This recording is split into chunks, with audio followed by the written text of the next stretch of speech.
everyone loves the back door because it's like, I'm not paying tax on my conversion. Right. It's a sneaky way to convert without paying tax. So what's the problem with that? They pay tax on the dollars that went into the IRA to begin with.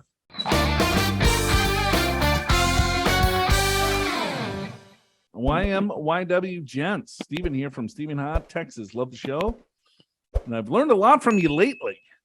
Because our shows used to suck. Yeah, which is terrible. Before. Last couple, I actually I was surprised, but I got something out of it.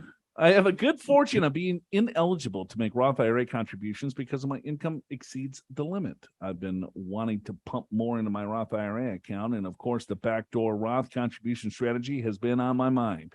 Well, of course it has, Steve. Because this is the Backdoor Roth show. But there's one problem. I have a sizable amount of pre-tax dollars already sitting in a traditional IRA account from a previous employer's 401k plan. And I don't want to deal with the hassle and navigate the pro rata rule and subsequently having a portion of my Backdoor Roth contribution be taxable. Oh, okay. I'm going to have to go through this again with this, Stephen.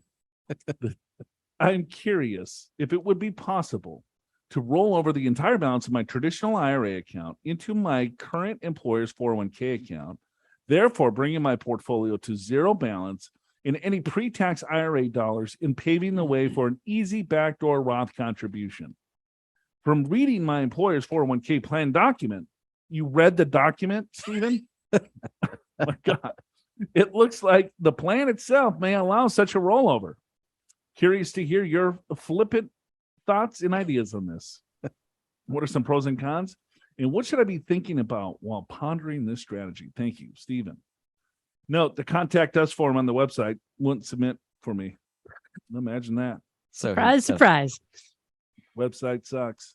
Which is interesting because the very next email we got was from the contact us form from somebody else. So apparently the form likes some people and not others. Maybe it's their browser. Could be. Oh my God, I just sounded like an IT guy. Who is in this room with me? Yeah, browser. Chrome. Do you have any other ideas why it doesn't work? Maybe it's the Chrome. Okay, now you're kind of sounded like maybe you don't know what you're talking about. Maybe it's an Apple book instead of a PC. Yeah, maybe. Is it hashtag? Maybe you should clear your cache. Irrelevant. Yeah, you got to clear your cache. Right? Something like that. Okay. Or cash. Okay. I don't know. So here's this whole backdoor stuff. Just drives me nuts. Well, this is an easy question to answer. Yes, you could roll it into your 401k and then do the backdoor. And it works. Okay, but it's like, I don't want to pay tax on. Everyone loves the back door because it's like, I'm not paying tax on my conversion. Right. It's a sneaky way to convert without paying tax. So what's the problem with that? They pay tax on the dollars that went into the IRA to begin with. Right. Right. And then they converted it and now it's in a Roth. So it's after tax dollars. Yeah. So you take money out of your brokerage account, your savings account that you already paid tax on. You put it into an IRA, contribute to an IRA, then you do a Backdoor Roth conversion. And that works. But the point you're missing is you've already paid taxes on that money that's in your brokerage account or savings account. A Roth conversion is the same thing. It just means you're going to pay the tax this year. You paid the tax already in another year. It's like people are missing such a wonderful opportunity to get money into a Roth, but they're like, I don't want to do it because I already have money in an IRA and I got to get this money out. I don't want to deal with the pro rata rules and the aggregation rules. Right. So if you want to get $6,000 into a Roth IRA and you already have a traditional IRA, convert $6,000 from the traditional, put it into a Roth and pay your tax. Right? It's the same effect. It's the same tax. It's the same. Now you got $6,000 into a Roth, or better yet, maybe convert 10,000. Yeah, maybe 12, or maybe 2,000. It doesn't matter. It doesn't matter. Although maybe you inherited the money, you didn't pay tax on it.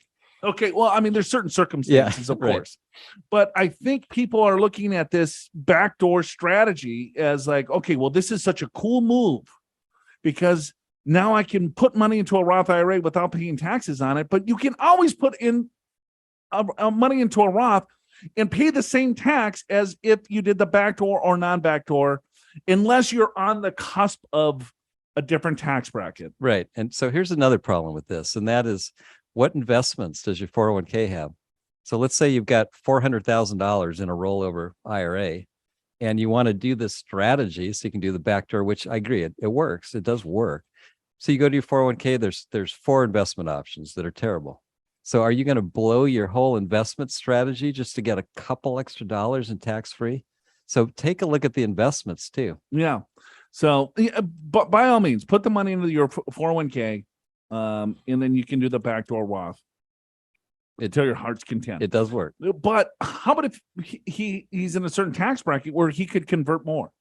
Yeah. Right. And stay in the 12% or the 22%. That's really the bigger opportunity. And then it's like, okay, well, here you can still do a non-deductible IRA, and you can do the conversions all in your same IRA. All you would have to do is fill out an 8606 form. Yes, you're going to have to deal with a little bit of pro rata and aggregation rules, but who cares? Right? You can build basis in there. And then here's another strategy you could do. You build basis in your IRA, right? So the next 5 years, you put in your $6,000 or $7,000 into the IRA. And then from there, you roll that money into your employer plan. Guess what? They won't take the after-tax dollars. So you isolate the basis. It stays. So then you take the basis and you put that into a Roth. And then you roll the money out when you retire. I don't know. There's all sorts of different games you can play here. Sure. Well, remember how you used to say like a Roth contribution or a backdoor Roth? That's like putting a little teaspoon. That's right. Right into the Roth. How about a whole dump truck? Yeah. Let's empty a dump truck. That's a Roth conversion. You do as much as you want. I'd much rather have the flexibility and control to get more money into the Roth IRA, because the tax is the same in this person's situation. Is that he's going to have after-tax dollars that goes into a Roth, or he's going to have a pre-tax dollars that's never been taxed, and he's going to convert that into a Roth, and it's going to be in the same tax bracket. The same tax is going to go to the IRS, but you could leverage it a little bit more if you're in the IRA. But you're going to have to cut a check to the IRS next April to pay for the additional, income that's going to show up from your conversion, versus you already paid that. I don't know, maybe that's a big deal to him. So I just want to get it out there that it's the same in most cases. So yes, the back door is kind of neat and cool, but if you really want to get money into a Roth, you can still convert 6,000. It's still the same tax. So Are you prepared for retirement? Schedule a free financial assessment with an experienced financial professional right online at purefinancial.com.